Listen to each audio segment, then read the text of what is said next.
In the 19th century, Italian naturalist Antonio Raimondo referred to Peru as a beggar sitting on a bench of gold. This may not exactly be the case anymore, as in recent years, Peru's domestic market has experienced high levels of growth. Various economic activities, including foreign investment pouring into mining and large infrastructure projects, alongside an increase in public investment and a boom in consumer products market, have resulted to a growth of 7% a year for the past 8 years in Peru. This makes Peru the fastest growing country in Latin America. However, even with all the growth and progress going on in the country, there's still no doubt that Peru is still a developing nation.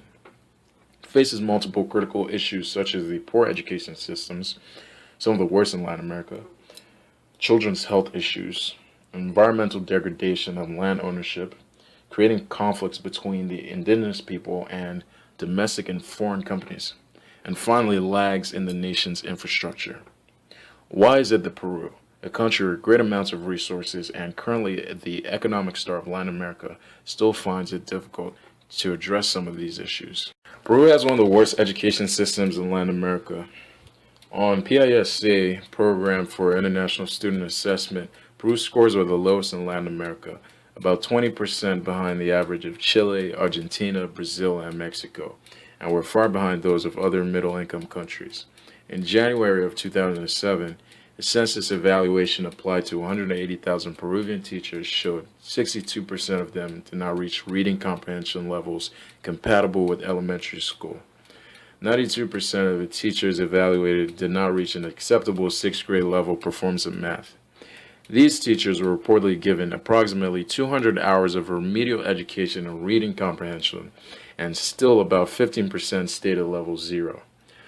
One of the keys to resolving Peru's education problem is technology, as in the case of the One Laptop Per Child, an American charity that distributed 850 laptops across schools in Peru.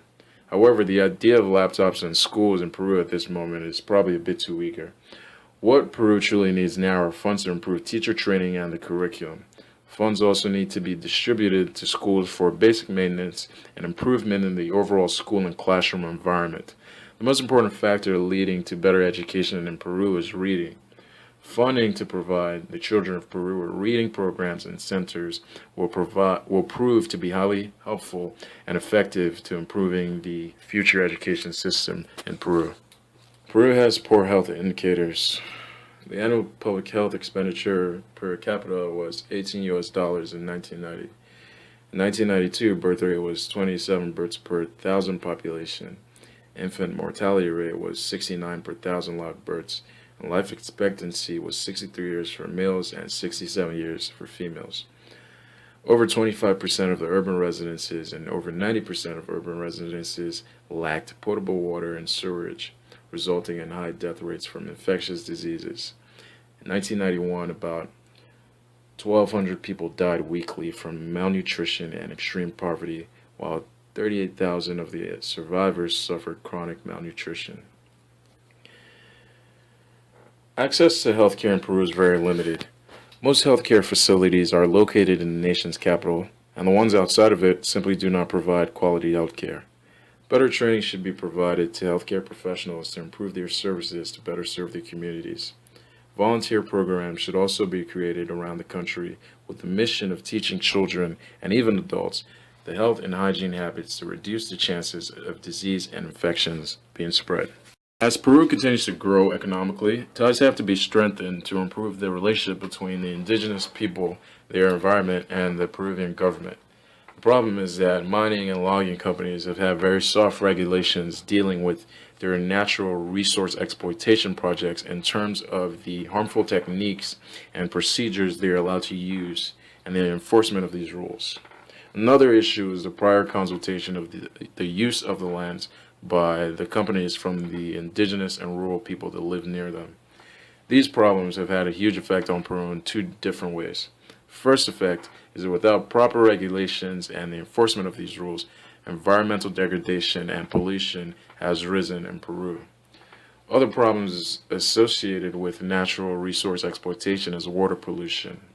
Many mining companies use harmful and dangerous chemicals, including lead and mercury, that release toxic waste into the rivers and lakes that people use.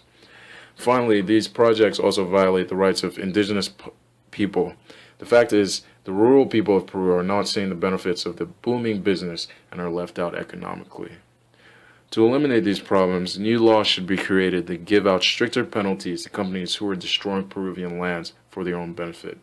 Peruvian government should also begin planning with the rural and indigenous communities and small governments to come up with specific lands that would be protected from company use.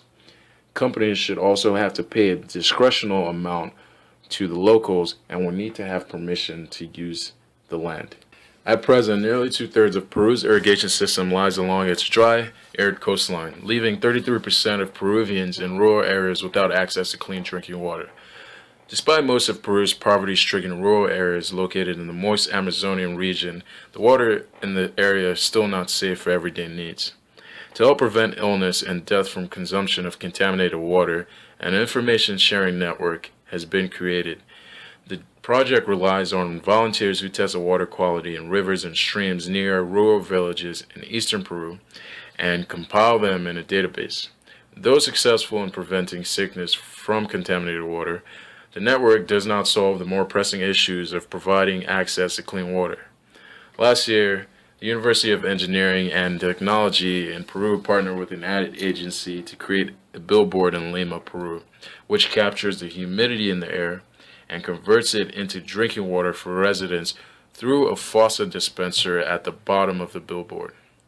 In its first 3 months, the billboard created 9,450 liters of water, which equates to approximately 96 liters per day, an incredible amount for a country that receives less than 2 inches of rain per year. Our group would like to use a portion of the grant money to fund the installation and first-year operation and maintenance costs for 100 billboards throughout Peru, concentrating on areas where access to clean drinking water is lowest. Peru is a growing nation with great potential, but still with many holes to fill. Though it is now currently experiencing an economic boom, it cannot grow overconfident. Many of its problems are interconnected and, if not taken care of, can result in negative trends in the nation's economy as well as political and social aspects. Our plan is to spend 30% of the money for activities to help improve the education system, since we believe it has a very profound effect on the nation's future. 40% of the money will also be distributed evenly between healthcare and land ownership issues. And the last 30% will be for improvements in Peru's infrastructure. Hopefully in the future, Peru will continue to grow to become a more developed nation that continues to sit on a bench of gold, and not a beggar that is unaware of it.